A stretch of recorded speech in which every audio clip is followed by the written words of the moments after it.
তার কি ইংরেজিতে কথা বলতে হতো? তোমার কি অফিসে নিয়মিত যেতে হতো? তাদের কি রান্না করতে হতো?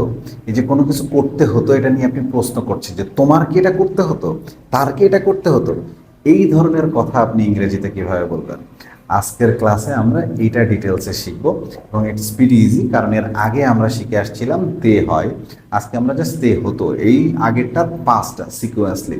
সো আগের ক্লাসগুলো একটু সিকোয়েন্সলি দেখে আসবো, তাহলে দেখবেন যে আপনি খুব সহজেই এই ধরনের প্যাটার্নে কথা বলতে পারছেন এবং ফ্লুয়েন্স হয়ে যাচ্ছেন এবং আপনার এই জায়গায় আর কোনো সমস্যা থাকতেছে না। এবং ক্লাসটি ভালো লাগলে ডেফিনেটলি একটু শেয়ার করে দিব সবাইকে, যেন সবাই একটু শিখতে পারে। So let's take a look. So এই ধরনের বাক্য করতে গেলে আপনাকে ফার্স্ট ওয়াজ ওয়্যার বসাতে হবে, সাবজেক্ট টু ভার্বের প্রেজেন্ট ফর্ম অবজেক্ট, এবং এটাকে যদি নেগেটিভ ইন্ট্রোগেটিভ করেন তাহলে ওয়াজেন্ট ওয়ারেন্ট সাবজেক্ট টু ভার্বের প্রেজেন্ট ফর্ম অবজেক্ট। সো আপনি যদি মনে করেন যে একটু ফর্মালি লিখবেন, তাহলে ওয়াজ ওয়্যার আগে সাবজেক্ট তারপরে নট বসা আমরা এই ধরনের বাক্য করতে পারবো। Very simple. চলেন এক্সাম্পল দেখি। তাকে কি কাজটি করতে হতো, তার মানে আমরা আগে জিজ্ঞেস করছি তাকে কি করতে হতো, প্রশ্ন করছি। তাহলে প্রথমে ওয়াজ হি টু, তার মানে ওয়াজ তারপরে হি তারপরে to, do the work. Was he to do the work. তাকে কি কাজটি করতে হতো না, এটাও প্রশ্ন বাট নেগেটিভ ইন্ডিকেট। তাকে কি কাজটি করতে হতো না, তাকে কি রান্না করতে হতো না, তাকে কি সেখানে যেতে হতো না। এই যে এই ধরনের প্রশ্ন আমরা করে থাকি মানুষকে, তাহলে কিভাবে বলবো? তাহলে দেখেন, তাকে কি কাজটি করতে হতো না, তাহলে wasn't he do the work. Wasn't he do the work, তাকে কি কাজটি করতে হতো না। সেম পরেরটাকে দেখি। তোমাকে কি ইংরেজিতে কথা বলতে হতো, তাহলে তোমাকে were you to speak English, were you to speak English. তোমাকে কি ইংরেজিতে কথা বলতে হতো না, weren't you to speak English, weren't you to speak English. Formal করতে চাইলে আমরা were you not to speak English বলতে পারি, were you not to speak English. Formally বলে ফেলবো, মানে লিখতে গেলে যদি আমরা চাই। তাদের কি গ্রামে যেতে হতো, তাহলে were they to go to village, were they to go to village. তাদের কি গ্রামে যেতে হতো না, তাহলে weren't they to go to village, weren't they to go to village. Formal করলে আমরা were they not to go to village বলতে পারি। এই সেম জিনিসকে আমরা একটু ডাব্লিউএস অ্যাড করে কোশ্চেন করতে পারি। কখন তোমাকে টাকা উপার্জন করতে হতো, তার মানে এখন ডাব্লিউএস ওয়ার্ড নিয়ে আসছি, তাহলে কখন ইংলিশ ওয়েন। তাহলে আগের মতো শুধুমাত্র ডাব্লিউএস ওয়ার্ড আগে বসাই দিব, বাকিটা আগের মতোই থাকবে, কোনো চেঞ্জ না।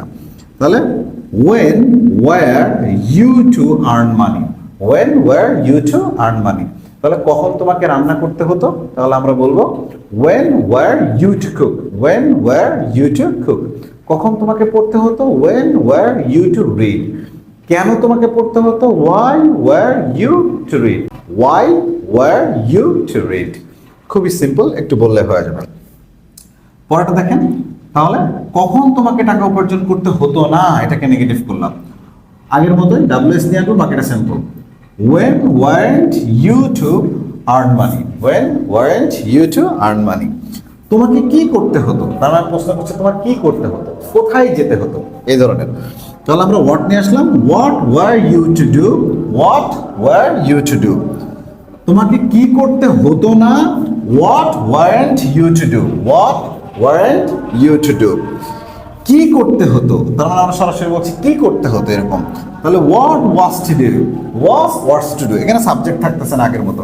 সেম ভাবে কি করতে হতো না, what wasn't two do, what wasn't to do. তাহলে চলুন একটা সেন্টেন্স দিয়ে আমরা সবগুলোকে একটু প্র্যাকটিস করে আসি, একদম পজিটিভ থেকে শুরু করে নেগেটিভ ইন্টিগ্রেটিভ বা ডাব্লিউএস পর্যন্ত। যেরকম তার অনেক পরিশ্রম করতে হতো বা কঠোর পরিশ্রম করতে হতো, তাহলে he was to work hard, he was to work hard. তার কঠোর পরিশ্রম করতে হতো না, he wasn't to work hard, he wasn't to work hard. তার কি কঠোর পরিশ্রম করতে হতো, was he to work hard, was he to work hard. তার কি কঠোর পরিশ্রম করতে হতো না, তাহলে wasn't he to work hard, wasn't he to work hard. কেন তার কঠোর পরিশ্রম করতে হতো, Y was he to work hard, why was he to work hard. কেন তার কঠোর পরিশ্রম করতে হতো না, why wasn't he to work hard, why wasn't he to work hard. তার কি করতে হতো, what was he to do, what was he to do. তার কি করতে হতো না, what wasn't he to do, what wasn't he to do, কি করতে হতো, তাহলে হোয়াট ওয়াজ টু ডু, কি করতে হতো না, what wasn't to do. So এইভাবে আমরা বাসায় প্র্যাকটিস করব।